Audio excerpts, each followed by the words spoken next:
Hola a todos, bienvenidos a mi canal nuevamente. Hoy les tengo algo muy diferente. Este año dije, bueno, me voy a poner las pilas con esto de escribir y bueno, dice la gente que sabe que hay que conectarse con esa gente que ha logrado lo que uno quiere lograr. Y Pablo Montanaro, que es nuestro invitado del día de hoy, es una persona que ha logrado aquellas cosas que a mí más me gustarían, que es escribir y publicar libros. Además es una persona muy comprometida con los derechos humanos, con la historia, con nuestra historia y con la Patagonia. Así que estoy feliz de que haya venido a mi casa y hayamos tenido una conversación, la verdad, muy linda. Esta primera parte que les entrego el día de hoy es sobre Pablo Montanaro, sobre su infancia, sobre su adolescencia, sobre los libros que lo marcaron y sobre lo que está leyendo hoy que nos puede recomendar. Algunos pedacitos de esta entrevista no van a salir en este video de YouTube, sino que van a salir en Instagram, porque por ahí son temas que son muy específicos y quedaron medio colgados, no tenían nada que ver con lo que estábamos hablando, pero como era una conversación real, quedaban como colgados, entonces los van a ver en mi Instagram. Otra cuestión que es importante que sepan, que a la mitad del video me di cuenta, a la mitad de la entrevista, van a ver que cambia el sonido porque no estaba entrando el sonido por el micrófono, así que el video, la primera parte es como sonido ambiente, bastante ruidoso, pero bueno, se logra entender perfectamente. No es tan de buena calidad como el del micrófono, así que van a notar el cambio y yo le voy a poner un cartelito como para que entiendan qué fue lo que pasó. Espero que lo disfruten mucho, nos vemos al final de la entrevista. Bien. Bueno, ¿cómo estás, Pablo? Bien, muy bien. Me alegra que hayas venido, estoy muy contenta de recibirte. Bueno, gracias. Me gustaría que nos comentes qué libros fueron los primeros que empezaste a leer, que recuerdes de tu infancia. Bueno, en mi infancia, muy chico, había un libro que creo que lo leí millones de veces cuando era muy chico, que era de un tren que después me remitió a un dibujo animado que veía uno de mis hijos, no me acuerdo ahora cómo se llamaba, pero era un tren de esos dibujitos animados, ¿no? Y ese libro está ahí como recuerdo, no sé de qué se trataba, qué decían, pero bueno, es la imagen que tengo. Y después ya, bueno, toda la colección Robin Hood, ¿no? De todo lo que era, bueno, la colección amarilla de Robin Hood, la clásica, Emilio Salgari, El Príncipe Obediente, todos esos libros de esa saga, ¿no?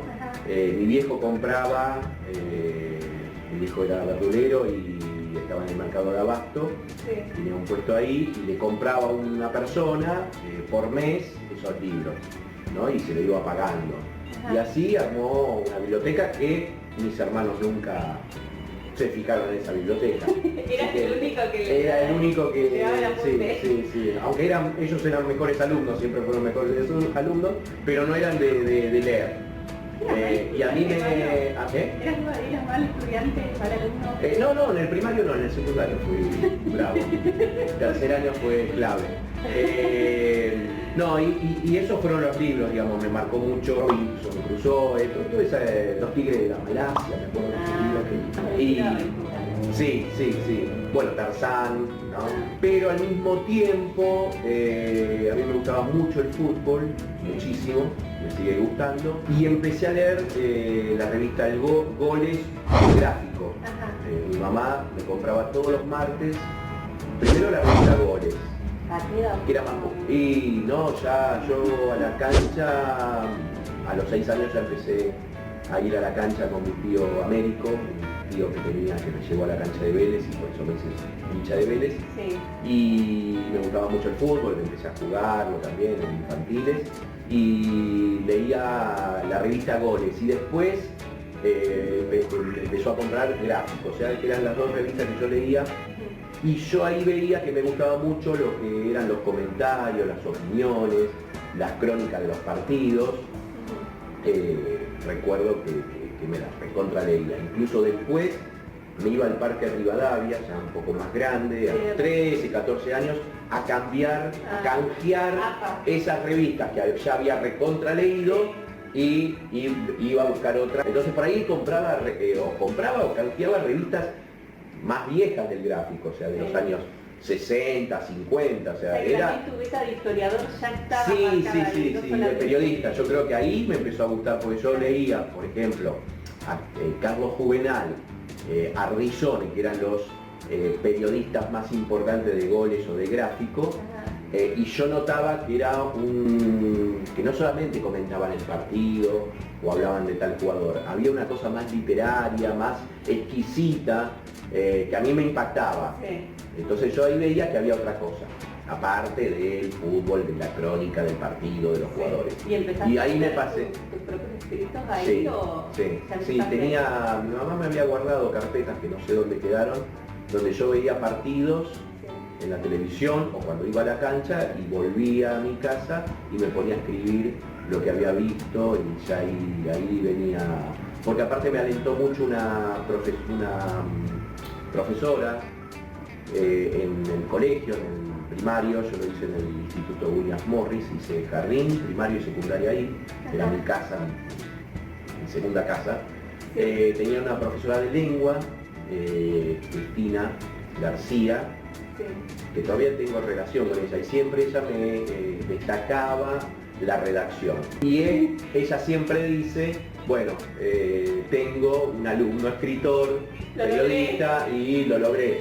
¿Hay algún libro que haya marcado? Decir, Sí. a partir de ese libro yo empecé a Sí. pensar en otra cosa y empecé como a... Hubo un libro que a mí me marcó mucho y creo que me marcó para decidirme por el periodismo también, que fue Roberto Art. escribiste un libro sobre Roberto Art. Y escribí después un libro sobre Roberto Art. Sí. Hay dos libros, a mí me gustó mucho Los Siete Locos, me partió la cabeza ese libro, Sí. y Las Aguafuertes porteñas. Todas esas crónicas diarias que escribía Roberto Art en el diario El Mundo, Ajá. allá por los años 30 y tantos, 40. Ajá. Y a mí esos dos libros me marcaron, o sea, para mí Roberto Art me marcó, digamos, me decidió a dedicarme a la escritura. Creo que a eso, a la escritura. ¿Y qué podía hacer? En el periodismo deportivo, en el periodismo gráfico, en lo que sea, digamos, escribiendo artículos, escribiendo un ensayo. Ese autor me marcó. A partir de ahí, bueno, todo lo que vino, Cortázar, Aldo Soriano, bueno. Me marcó también mucho la poesía, digamos, Alfonsina Storni. Bueno, esto tiene que ver mucho con la adolescencia y con los inicios de la juventud, los amores, los desamores y todas esas cosas, ¿no? Que es todo un capítulo aparte. También escribí poemas. Sí, en realidad, esta profesora me decía que era bueno para la redacción. Sí. Entonces yo a la redacción de alguna manera le di ese lugar de la crónica, del periodismo. Sí. Y la poesía apareció, todos hemos escrito algún poema, cuando alguna desilusión o algo, claro. ¿Pero qué significa para vos el poema? Y O sea, fue la manera de expresar cosas que me pasaban o que le pasaban a los otros. Era más lo emocional. No Sí, lo que- sí, era lo emocional. Sí, la poesía para mí es netamente lo emocional. Entonces ahí empecé a borronear mis primeros poemas, en realidad eran copias de poemas de Mario Benedetti.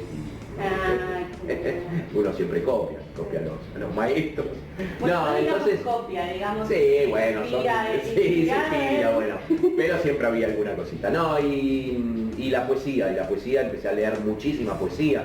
Incluso esto, si antes iba al Parque Rivadavia a buscar revistas de fútbol, iba al Parque Rivadavia a buscar o a otros parques que se hacían canjes o compra de libros. Plaza Italia, los puestitos de Plaza Italia habré dejado sueldos ahí. Incluso, bueno, cuando ya empecé a cobrar por trabajar fui cadete en una agencia de turismo, Sí. y después trabajé en una casa de cambio, era salir con el primer sueldo, ir a comprar libros, salía a una librería ahí muy cerca y me gastaba toda la plata en libros.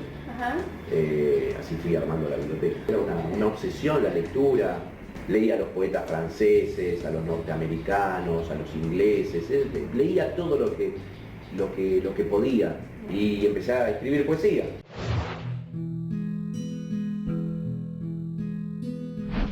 Pero como canalizar todo eso, que fluía. Bueno, ahí empecé a hacer talleres literarios, talleres de escritura, como para perfeccionar. Claro. Fui perfeccionando algo. Nunca se logra la perfección. Sí. Estaba pensando que en realidad esto de la beca periodística o digamos historiadora con la beca emocional se han mezclado un poquito en tu libro de las madres, que dedicaste a las madres. ¿Cómo fue Resplandor de para Madres. vos? Yo creo que lo que siempre trato es de hacer confluir o de conjugar todas las cosas que me interesan, me obsesionan, me preocupan, me emocionan, todo, digamos. Entonces, por un lado está lo periodístico, por otro lado está el interés por los derechos humanos, que siempre estuvo. A mí me marcó mucho en la secundaria escuchar por primera vez la palabra desaparecido. Yo hice la secundaria año 77, ya plena dictadura, Sí. hasta el 80 hasta el 80, 81, perdón. A mí me marcó mucho. Y la primera vez que escucho la palabra desaparecido fue en el café de la esquina del colegio. Nos reuníamos antes de entrar al colegio a tomar café. Y ahí escuché una compañera que dijo, mi hermano no volvió a mi casa, está desaparecido. A mí me sonó, a él, yo no sabía qué estaba pasando, y ahí bueno, al tener hermanos mayores, empecé a meterme y bueno, todo eso me marcó. Esto fue en el año 78, en pleno mundial, me acuerdo, que había desaparecido el hermano de una compañera de otro curso, pero bueno, hablábamos bien. Y yo después me acuerdo que busqué en la lista cuando salió todo el informe de la CONADEP y el listado de desaparecidos, todo eso, y busqué el apellido, porque ella después no cursó más en la secundaria. Después de ese día estuvo un par de semanas y después, digamos, se fue del colegio. Claro. No cursó más.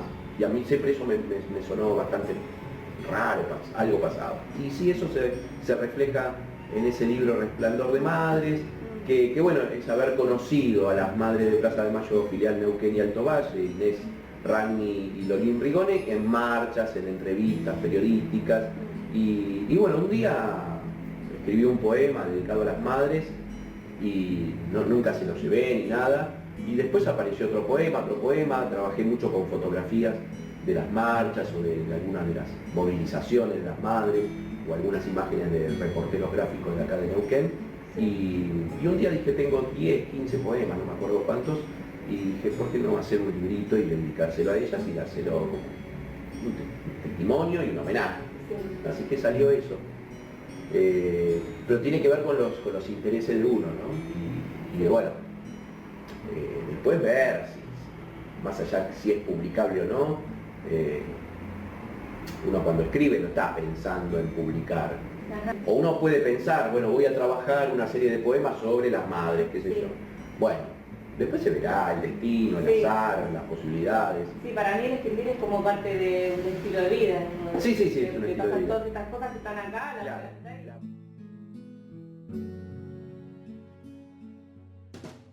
Hay gente que escribe y que lo guarda en un cajón. Yo tengo miles de poemas en un cajón. A mí me gustan los libros que tengan un tema, una línea, un recorrido. Claro. Entonces, a veces sí digo, bueno, a ver, pasó un tiempo, Sí. escribí poemas. A ver, ¿qué dicen estos poemas? ¿Hay una línea? ¿Había algún tema que me estaba Sí. obsesionando, preocupando o algo que volcaba permanentemente? Ujú. No sé. Entonces ahí pienso, bueno, esto puede ser un libro. Ahí digo, bueno, a ver, acá hay un libro, hay un recorrido de algo, hay un hilo conductor, Ajá. me interesa publicarlo, me interesa decir esto, Sí. y ahí sí pienso, bueno, a ver, corregir los poemas también, Sí. porque eso también, cuando uno dice, bueno, a ver, voy a publicar un libro, o tengo el objetivo, bueno, a ver, empiezo a corregirlo, siempre hay que corregirlo. O por ahí dárselo a alguien y le digo, mira, escribí estos 30 poemas que me parece que tienen un hilo conductor, una idea, Ajá. y ahí es donde ya empiezo a pensar, bueno, vamos a publicar esto. Así surgió Andante, que es uno de los últimos libros, Y el último también, surgieron así, es decir, acá y que pasó mucho tiempo de escritura. Pasó mucho de tiempo de escritura y ahí dije, bueno, acá hay un libro y lo publico. La decisión de publicar. Hoy estamos salteando, pero todo confluye. No, salteando en... ¿Hace cuánto que está así eso? Porque no grabó.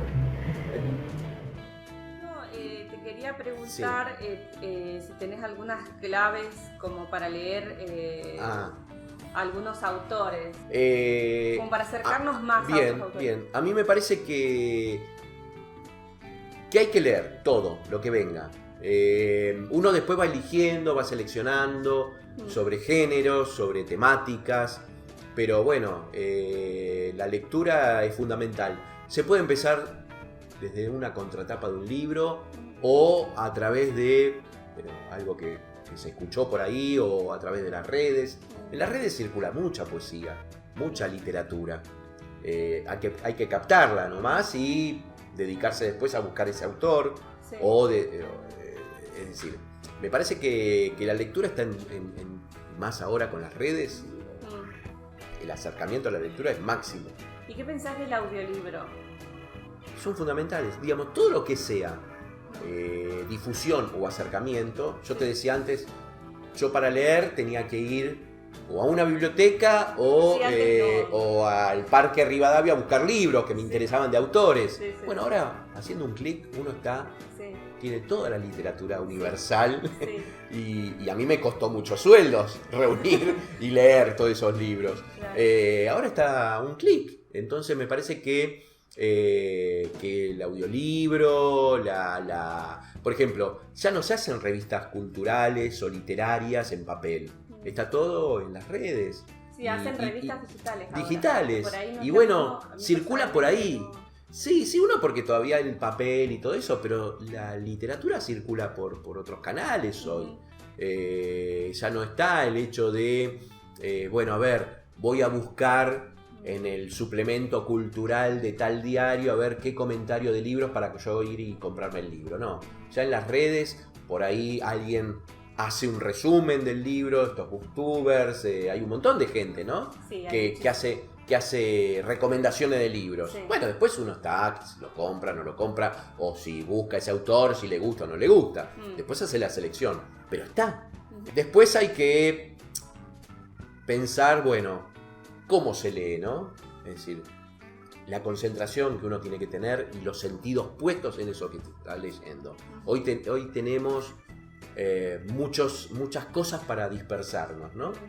Y nos cuesta, sobre todo a la gente que escribimos, nos cuesta concentrarnos. Bueno, a mí en casa sí, por ahí me cuesta sentarme a leer, pero si me voy al shopping, por ejemplo, tengo un poder de abstracción que leo, o gente que lee en el tren, en el colectivo. Sí.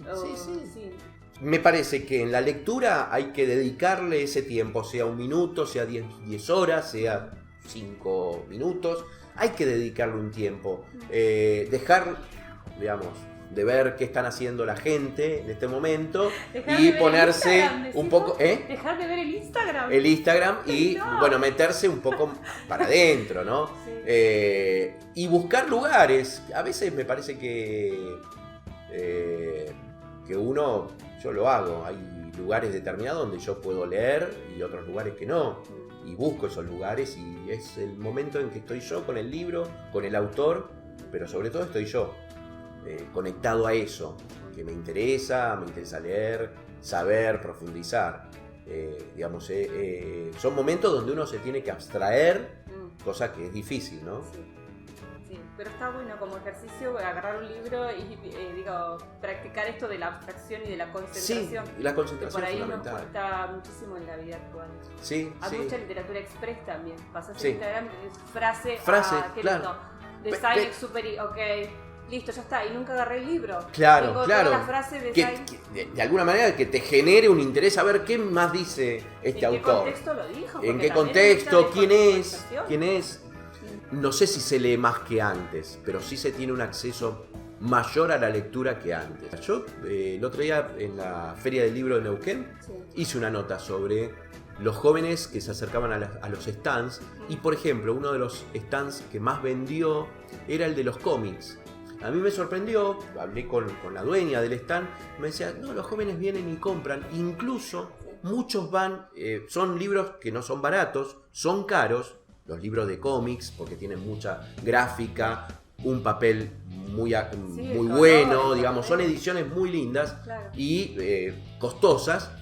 Y me decía, hay chicos que por ahí juntan durante meses para comprar ese cómic o esa manga, ¿no? Digamos el cómic japonés, ¿no? Y son libros costosos y los compran. O sea que por ahí después se encuentran leyendo un cómics. Bueno, leen que un gran historietista argentino que se llamó Oesterheld, que hizo El Eternauta. Y va a buscar El Eternauta. Y de pronto se encuentra, no sé, con un poeta francés del siglo XIX, con Rimbaud, Baudelaire. Bueno, bárbaro. Entonces, que lean lo que sea. Sí, ¿Vos tenés algún género literario favorito? A mí me gustan mucho las biografías. Yo soy apasionado por leer biografías.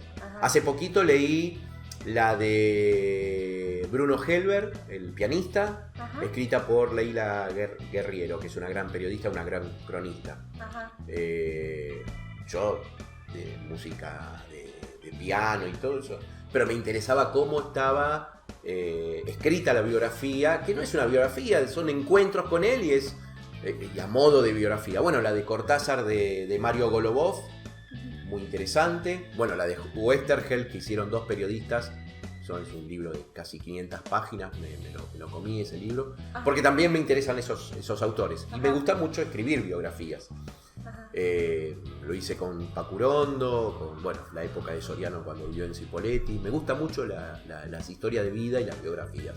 Y me gusta también el género, me gusta mucho la poesía. No estoy leyendo tanta poesía como antes. Y uno tiene época, quizás. Sí, leo más narrativa que poesía, cosa rara porque escribo más poesía. Me gusta también, todo lo que tiene que ver con la literatura futbolera. Me gusta. Ahora estos días estoy leyendo un libro de Ariel Sher, que es un gran periodista, que se llama El blues de la primera fecha. Y la verdad es un libro maravilloso. Es literatura. Son relatos de fútbol. En torno al fútbol, pero habla de las cuestiones de la vida, no se remite a un partido ni nada. Y él mete mucho de libros, de autores.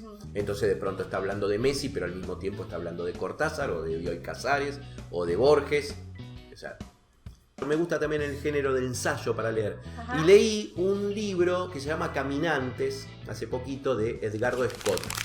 Y hace un recorrido de cómo la literatura reflejó esta cuestión de el caminar, el andar por la ciudad, desde el siglo XIX, con autores como Baudelaire, que Baudelaire era de alguna manera un caminante de las calles de París y de Francia y todo eso, hasta nuestros días. Entonces son como crónicas, ensayos, reflexiones del caminar, del caminante. Y hasta, trabaja también el tema de lo actual, ¿no? El tipo que se calza unos auriculares y va haciendo, va corriendo o haciendo trote, ¿no? Entonces, me interesa también esa cosa entre el ensayo, la crónica, y lo leí hace poquito. Ahora arranqué con Yer hace unos días. Con el blues de la primera fecha. Libro maravilloso, y cada vez que me emociono se lo mando ayer por WhatsApp, le digo, muy bueno este cuento, y le marco lo que me encantó. ¿Sí? Qué lindo tener contacto con sí. Es muy caótico esto, pero bueno. ¿Qué cosa es caótico? No, lo que uno dice, ¿viste? No te preocupes, que yo después le pongo el zócalo abajo y te lo voy organizando. No, caótico en el sentido, ¿viste? Que te surge una idea y lo conectás con lo otro. Pero bueno.